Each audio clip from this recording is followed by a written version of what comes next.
Hello and welcome to Moneylife. This is Sucheta Dalal. This week I'm going to talk about SEBI's Avoidance of Conflict Code and the high level committee that has been set up to look at this code. Why are we discussing it? Because I think the high level committee has a lot of potential and maybe it should do things differently. In fact, let's start with this candid interview that Tuhin Kanta Pandey, the newly appointed chairman of the Securities and Exchange Board of India, gave to Indian Express last week. He acknowledged a significant lapse in the regulator's transparency standards. He also noted that there was virtually no public disclosure in the context of his predecessor's personal interests, and the existing disclosures, such as they were, failed to meet even minimal expectations. Now, this is a surprise, isn't it? His predecessor, highly controversial, Madhvi Puch, exited in March. Until her exit, the finance ministry, with its thundering silence, seemed to be supporting what she did. She herself, in stark contrast to what the present SEBI chairman is saying, has put up a meticulous defense about what she did, her recusals, answers to every allegation about conflict of interest, especially in the context of the Adani Group, rental incomes, ESOPs, and what have you. She said she has adhered to all necessary disclosures and recusal protocols. Now, Mr. Pandey's remarks are extremely significant for two reasons. One, what he said, that they did not even meet minimal standards. And the second, that right in his first board meeting, he managed to get the SEBI board to initiate a comprehensive review of SEBI's conflict code by setting up a high-level committee. Now, remember, this is a code that was concocted in 2008 and has remained unchanged for 17 years, 16 plus 2025. Now, this can't be, right? And the new chairman seems to be very clear about this. In fact, speaking at a money control event, he even emphasized the necessity of regulatory bodies upholding the highest standards of governance and transparency. His words were, maintaining trust and transparency is paramount to instill confidence in investors. We've been saying this too. Therefore, he says, we need to be more transparent on conflict of interest of the board itself. SEBI's 2008 code, as I have written and said in two previous blogs, is applicable only to the chairperson and the three whole-time members. Worse, it is weak, legally dodgy, and voluntary. It is weaker than the code that applies to all SEBI officials until the level of ED. So, three WTMs and the chairperson have a very weak code where they're allowed to deal in shares, their disclosures are minimal, and these four at the top have kept this, different four of course, have kept it unchanged for 16 years under four different chairpersons and a whole bunch of WTMs, even while they were busy framing copious disclosure rules for every market institution and intermediary. Had any previous chairman since 2008 felt the need to update this code and said, hello, we can't have a weaker code than others, it would have saved SEBI a lot of embarrassment that it faced under Ms. Puch. In fact, SEBI has still to clarify, despite lots of questions on RTI, whether its top brass, for 16 years, mind you, has adhered to a weak and voluntary 2008 code or to far more stringent government service rules that the government's top regulatory appointments dictate. These are rules that should have been followed. SEBI's code is in addition to those rules, and we don't even know what really happened, what was followed, and what was done. So now we come to the high-level committee. It's been set up, it's held hearings, and it's been entrusted with a broad and urgent mandate. Foremost among these is to determine whether SEBI requires a dedicated and binding code of conduct to prevent conflict of interest. Why is this decision important? Because there are government service rules under which top regulators are appointed, and the fact that other financial regulators have not felt the need to have a separate code. Now, in my view, there is no room for ambiguity. There should be a clear, legally enforceable code of ethics. This is imperative, not just for SEBI, which is India's first independent regulator, and so the correct starting point, but for all financial regulators that came after SEBI, insurance, pension, and what have you, and sectoral regulators, which is gas, telecom, electricity, real estate, and why not even Competition Commission of India. You need a code that goes across. So while there's a high level committee for SEBI, a sensible finance ministry would extend it to everyone because the risks posed by access to unpublished price sensitive information, which is what leads to insider trading, is there in all these domains. Are they less susceptible? No. If the government intends to have a revolving door where they bring in people from the private sector, where very stringent government rules do not apply to them, then you need a code. You cannot afford to wait for the next scandal. Robust and mandatory ethical framework has to precede a controversy, not follow it.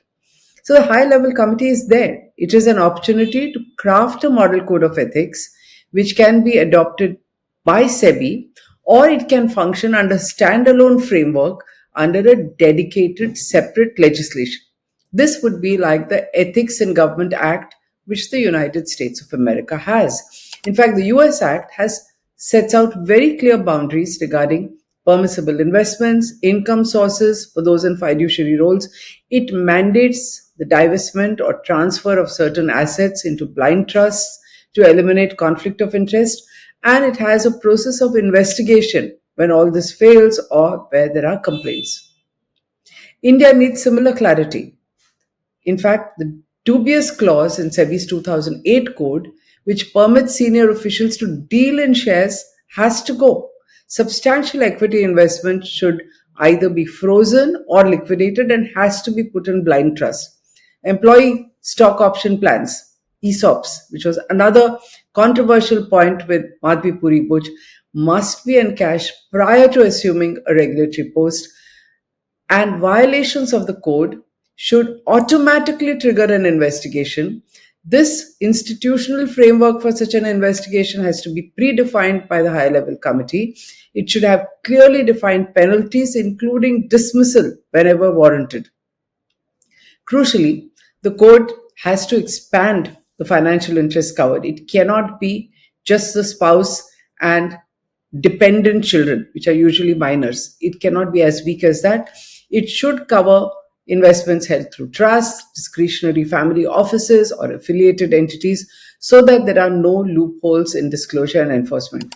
This would then be consistent with Rule 3.1 of SEBI service rules, which already stipulate that the chairperson must be someone who does not and will not hold any interest likely to affect prejudicially his functions, his or her. It's time to give these principles some teeth. The HLC must establish rigorous protocols for periodic disclosure of assets, annual, quarterly, half yearly, whatever.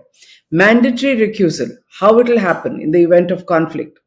Transparent process for investigating complaints. Confidential treatment of whistleblower disclosures. And consequences for violation, which should be proportionate to the authority as well as fiduciary responsibility vested in the particular regulatory position. Different probably for the chairperson, different for a WTM who may have a narrower focus. And all these have to be clearly delineated in the code itself. An independent and binding code of ethics enacted through a dedicated legislation will create an institutional framework that is necessary to address future controversies with credibility and consistency. And who says that this will happen only in SEBI? You can have your next controversy erupting with the electricity regulator or the gas regulator. So let's have a separate legislation and a framework that goes across, and it would prevent a repeat of this embarrassing precedent set by SEBI, where SEBI itself, along with maybe a team of people close to the chairperson, issued an anonymous press release to exonerate its own chairperson. Nothing more ridiculous than that, zero transparency, and it cannot be repeated. There are several additional concerns that must be tackled by the HLC. in line with best practices around the world. For instance, fixed term. Every SEBI chairperson for the last 2 decades has tried to lobby for an extension. So, holding a powerful regulatory office has a service obligation, a fiduciary duty, and this requires financial sacrifice. Let's limit this financial sacrifice to a fixed term. It should not be renewable under any circumstances. When there's a fixed tenure, it also ensures that the regulator acts independently and boldly and has no temptation or lure of a post retirement posting or term extension. Here, a post retirement, SEBI itself is a post retirement posting for most people who have come into the regulatory body over the last 30 years. But many of them are lobbying for something even further, usually very lucrative directorships. But I'm coming to that.